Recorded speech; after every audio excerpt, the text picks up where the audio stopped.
We lose 2,000 acres per day of farmland in this country to development. Land that's going to have houses, businesses, centers going to be put on it, and it's not coming back to agriculture. Texas loses about half of those acres, or roughly. I think it's about 1,000, if I remember right. Fantasize, imagine knocking on the door and say, hey, would you at least plant a garden here? Like, do you know how good this soil is that you're on?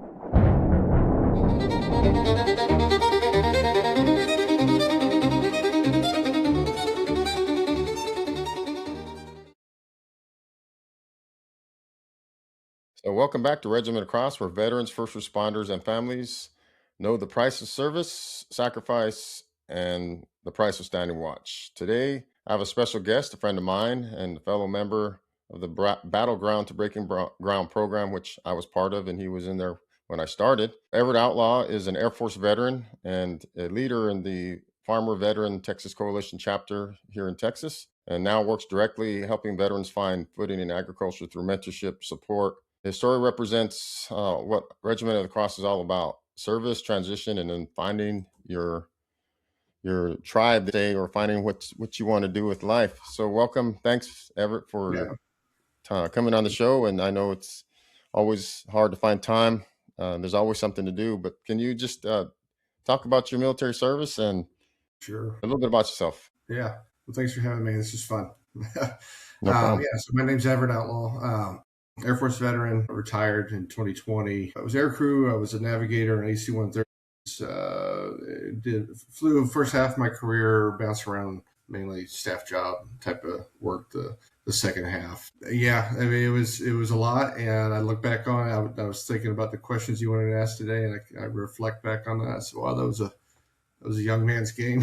So I get kind of tired just thinking about those days. But yeah, it was good. It was good service. And yeah, here I am today. I mean, gosh, it's already 2026. I can't believe it's almost been 6 years since I retired, and I've been involved in farming and farming programs, training programs, in that time since I've gotten out of the military. So, when you got out, I guess here's my little bit off the script here, but what are the challenges that you found? Like when you got out, the day you retired, were you kind of lost, or you or you already had a goal and plan, and then did you maybe miss Well, it? yeah, I'll tell you a little bit just about the transition process. And my final assignment, it was kind of a goofy arrangement. It was a good one. I enjoyed it, but I was a liaison with the Army, actually, there at Fort Sam in San Antonio. And so I was close to home, and you're approaching a 20-year point and starting to think, well, what am I going to do? And yeah, for the most part, your career just seems like you're going to do what most career folks do. It's they're going to look either for a GS job or a contractor job with the DoD. And I just kind of felt that was probably the path. It seemed like this path most people were on. But being in San Antonio, it's close to home. I grew up in this area. I grew up just south of San Antonio.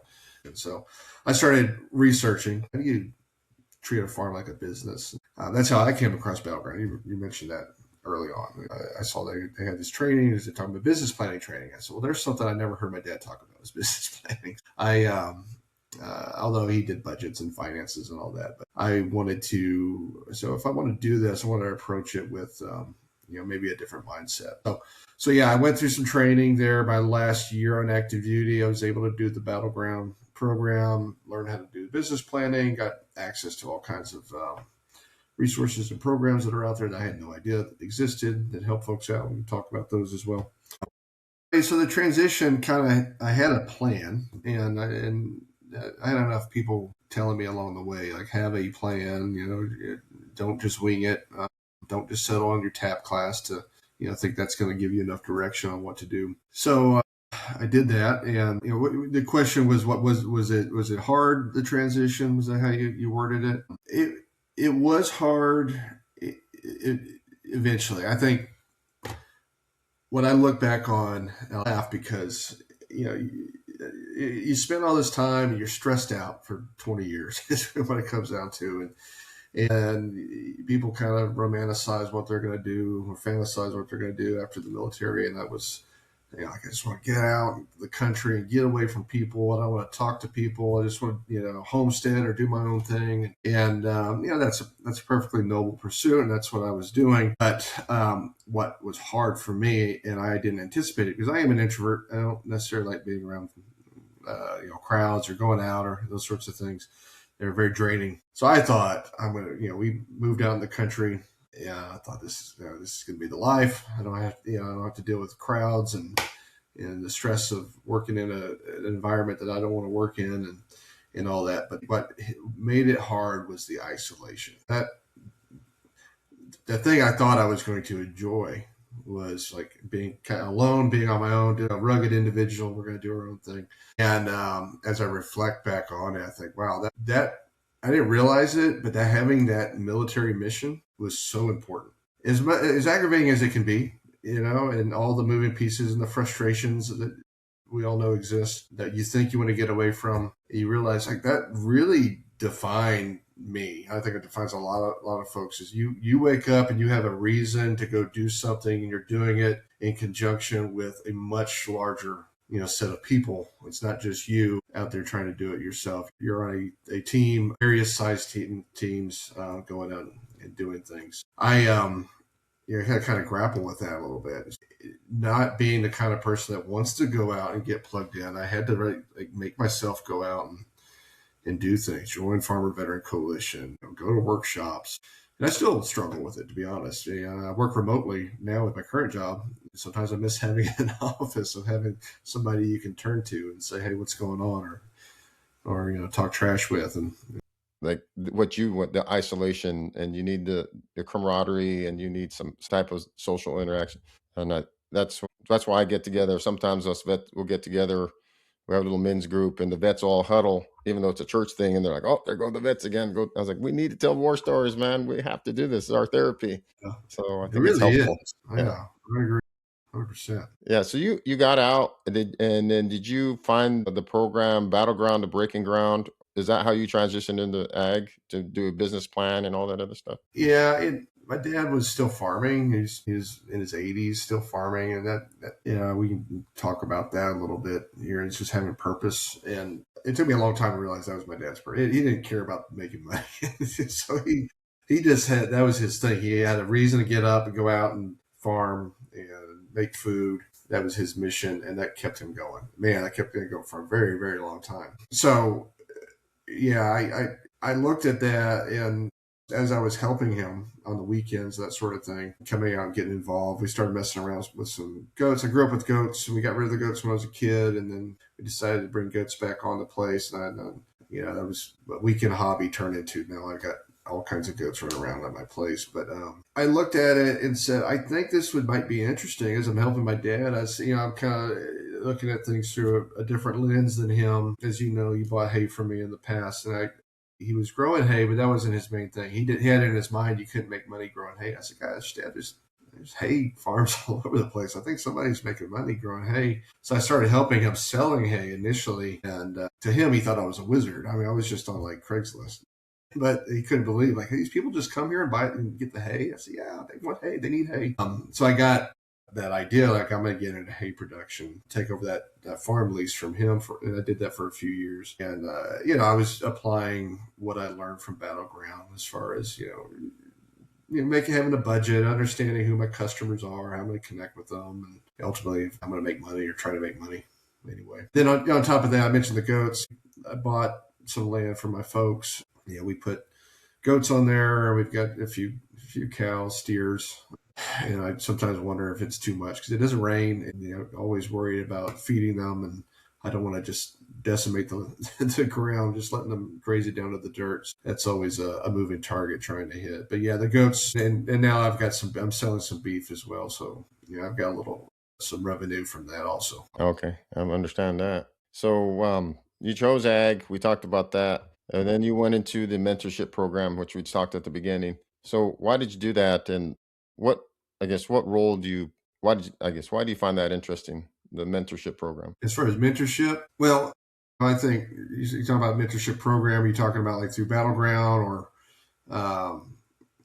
because there's several out there. And I guess we can talk about Battleground. Just the idea of mentorship in general. I think my observation is I think people tend to respond better to personalized instruction, one-on-one type of support. If somebody can come out to JJ's place and talk to you within your context of what you're doing and what you're trying to accomplish and what you have on hand as far as resources and infrastructure go, um, that is going to be much more useful and personal to you as opposed to going to workshop. I'm not saying workshops or classes are not valuable. They certainly are. But I think people really respond to connecting those dots. You go to the workshop and you come back to your place. So I don't know how to do that here. It's kind of a round peg, square hole type of thing. But you have a mentorship, a one-on-one, whether they're coming to your place or you're going to their place, you're talking on a much more personal level, trying to understand, like, this is my specific issue. How do I resolve it? And a mentor ideally has got experience and may be familiar with that or may be familiar with resources that can help you. And they can talk specifically to that thing. So yeah, when I was with Battleground, that was, we had the mentorship program. If you, for the folks that aren't familiar with it, the first half, generally the way it's laid out, they got different tracks now, but generally you go through we call it business planning track or segment, where you learn how to create a business plan, or if you want to call it a plan for your future farm. How are you going to run this thing and make money? And then the second half is hands-on learning, where you work one-on-one with a mentor.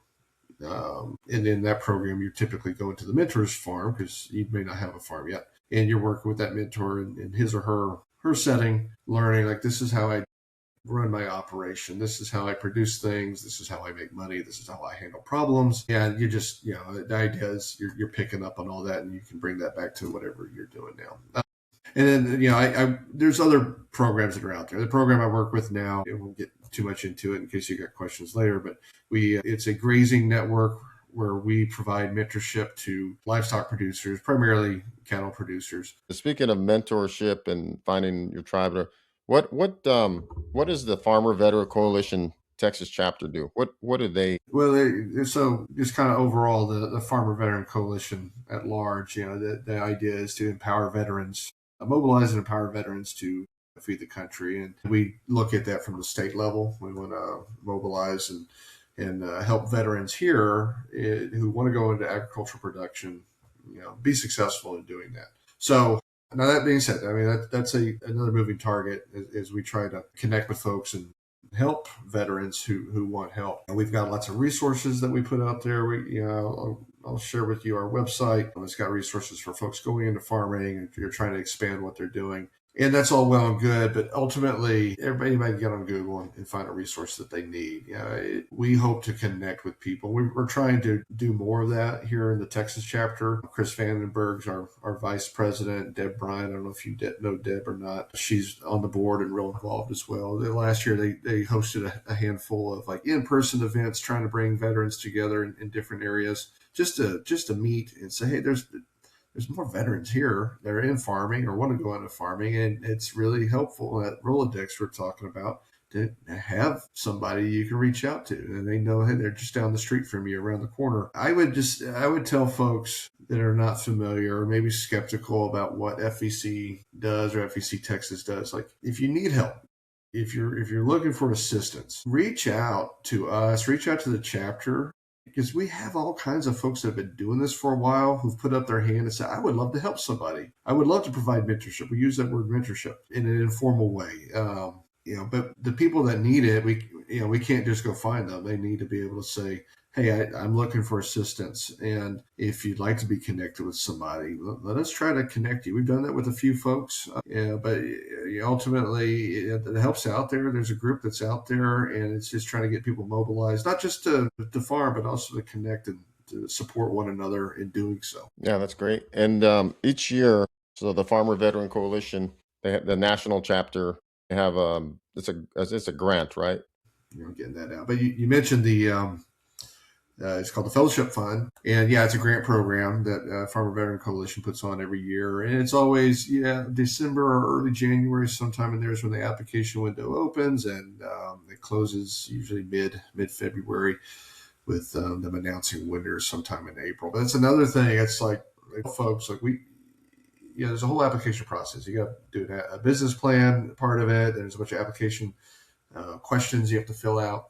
And told folks, like, yeah, if you want help, contact the chapter. We'll read through that with you. Talk about just kind of a simple mentorship. One of my experiences when I went through Battleground, I was in Battleground. I just started. I'd only been a month or two into it when I learned about the fellowship fund. It was open. I didn't know a lot about business planning at that point, but I decided to go ahead and apply for it because I had this template that I said, okay, I could probably figure it out and answer all the questions. And I went through, feeling very confident, like I knew what I was going to do. And back then you're limited to 5 pages for a business plan. It's kind of cramped to get a lot of stuff into 5 pages. But anyway, I did it, and I asked a couple of the instructors. It was Aaron Kimbrough, and there was another instructor who was with Battleground at the time, Jason Campbell, I think was his name, retired Marine. I asked him, hey, would you look at my business plan? Give me some feedback. And I'm feeling kind of proud. It's probably really good, I bet. And Aaron, Aaron, she's really nice. Everything's like a compliment sandwich. It's like, oh, it's really nice, but you can work on this, but this thing's really good too. And then Jason, this guy, and I'm very grateful for it. I don't know if he knows this or not, but he printed off my business plan. He took red pen to it, and it was just a bunch of F's all over the thing. He's saying, what are you talking about here? Like, this doesn't make sense. And your grammar sucks. And it was very to the point. I kind of he scanned it. He sent it back to me. And I kind of hurt my ego a little, but then I realized he put a lot of thought into this, and it was very helpful to me. I made corrections, and eventually I didn't get it that year, but I got it the next year. I think because I had more experience under my belt. I got the full fellowship fund, and I credit that experience. And I tell folks, like, don't just do the business plan and think you've got it figured out, especially if you don't have any experience building one or applying for grants in general. Reach out to us. Last year, we helped a handful of folks. They emailed us at the chapter and said, yeah, can you read through my stuff? And said, yeah. So we read through it and gave them some feedback. And I'm not saying because of us, but each one of those people got the fellowship fund. And, one of them was saying, yeah, I asked my husband to read it, and he said, yeah, it looks fine. And I said, your husband doesn't know what he's doing. So a long story to say, that's a good example of, like, do you need help? And it doesn't have to be FEC. If you want somebody to look at your business plan, there's other resources that are out there. There may be other farmers that who are experienced. They know how to apply for grants, or they're familiar with business plans. Right. Yeah, that's a great program. And they also, Kubota generously donates several tractors every year to veterans as part of that fellowship fund, which is really nice that Kubota does that. I always see the pictures and the smiles on the recipients' faces you get a nice brand new Kubota tractor. So that's great. So I appreciate it. So would you want to talk about the American Farmland Trust Mentorship Program? What is that? I think that's your part of it now, right? Let me talk about that a little bit. I started with the American Farmland Trust, AFT, almost 2 years ago, and I manage a program called the Texas Grazing Network. Talk about AFT just real quick. It's a really neat organization. It's a national nonprofit, and the mission of AFT is to protect farmland. It started in New York back in the 80s, and it was folks looking around saying, well, all our farmland is being bought up and built on, and we don't know if this is the best thing. And so they created this land trust to help landowners protect farmland. And they generally do that through what we call conservation easements. I won't get into that here, but there's an option for landowners that are out there that don't necessarily want their land to be developed down the line. You can protect it through an easement, and there's a process for that. So it's worth it. I hope people, if people stuck around this long, they hear this. We lose 2,000 acres per day of farmland in this country to development. It's land that's going to have houses, businesses, centers going to be put on it, and it's not coming back to agriculture. Texas loses about half of those acres, or roughly. I think it's about 1,000, if I remember right. So much development going on here, as you know. And I mentioned my dad was a farmer. Drive around this area. He leased land. He would lease other people's land to farm on. So much of that land now has houses on it or businesses on it. It's kind of there's one stretch over here by Divine. Divine's got real sandy soil, if you're familiar with the area. But there's this one stretch up next to this creek. It's got heavy ground. It's up around Castroville, Hondo, that kind of thing. And he loved it because he could farm corn on it. That was his favorite thing to farm. when the landowner, he was older and he passed away, the kids didn't want it, so they broke it up and sold it off. So now there's a bunch of houses on it and a few businesses. And I drive by these houses every day because I plowed that ground. God knows how many times, and ran irrigation on it and everything. And it's such good. I want to knock on their door. I fantasize, imagine knocking on the door, say, hey, would you at least plant a garden here? Like, do you know how good this soil is that you're on? So we lose like a lot of land every day, and we want to empower landowners or producers to protect their farmland or to be successful in what they're doing. And that's kind of the business that I'm in with this Texas Grazing Network, is we want to help producers improve their bottom line. If you're profitable as a farmer or a rancher, you're less likely to be thinking about selling the land because, hey, this is worth my time. Your kids, if you're older, your kids might be looking at it and say, hey, this, dad makes money, mom makes money with it. Maybe we'd like to keep it in production and continue using it as income for our family. So, with the Texas Grazing Network specifically, I think I described that earlier, is we work with those folks who want to improve their practices, and through improved practices, the idea, there's no guarantee, but the idea is if you can reduce your inputs and you can improve your profitability, it's a much more rewarding endeavor. So that's the very short of what AFT does and what the Texas Grazing Network does as well. That's important because you mentioned your grandfather, or I'm sorry, your father did it to survive, and then you have the Texas Farmland Trust because we're losing so much land to commercial. There was a short that he was going around the YouTube like a couple of years ago with Kevin Costner. I guess he was in Yellowstone, and he's addressing all the cattle farmers in Montana, and he said, "Our only goal in life is to break even." So you mentioned that. It's true because it's not easy making hay. It's not easy selling cows. It's not easy just producing. So that's why I invite farmers on the show, because I want to show folks, buy local. If you go to farmers markets, help those farmer markets out, because those people work hard. Sourdough, whatever. There's one in Divine that you always would talk about. I think it's just buy local. These folks work hard to make ends meet, and some of them don't even turn profit. Sometimes they just break even, and I think that's why programs like Farmer Veteran Coalition are very important. American Farmland Trust to American Farmland Trust Yeah, to you got it. preserve our land, and then Farmer Veteran Coalition and Battleground program to get people into ag, and then There's Battleground. There's what I do with American Farmland Trust, Texas Grazing Network, and there's other organizations that are out there. Some of them are online, some of them are in person. Some of them just host regular workshops. I tell people, get out there and check it out. If you're just wanting to dabble and figure out, what am I interested in, you may find something that is scratching your itch and say, I could do this and I can learn how to do this thing from people who are doing it on a farm, doing hands-on training or getting business training. Those resources are out there. And so it's on our website, but if people need help like navigating it or just trying to get pointed in the right direction, reach out to us and we're more than happy to help. excellent. And I'll post that link in the. You got American Needs Farmers. That's the other thing. We got to get farmers trained up and ready. That's why I saw that hat. It made me think, like, let's make sure people know there's training out there to equip you with being the skills and knowledge you need to go out and be a successful farmer. We need farmers, and veterans are great to get into farming, as you know. Appreciate it. Yeah. Well, thank you for coming on the show. I appreciate you letting me ramble. I know I ramble a little bit. God bless, and wish you the best. And we'll keep in touch. All right.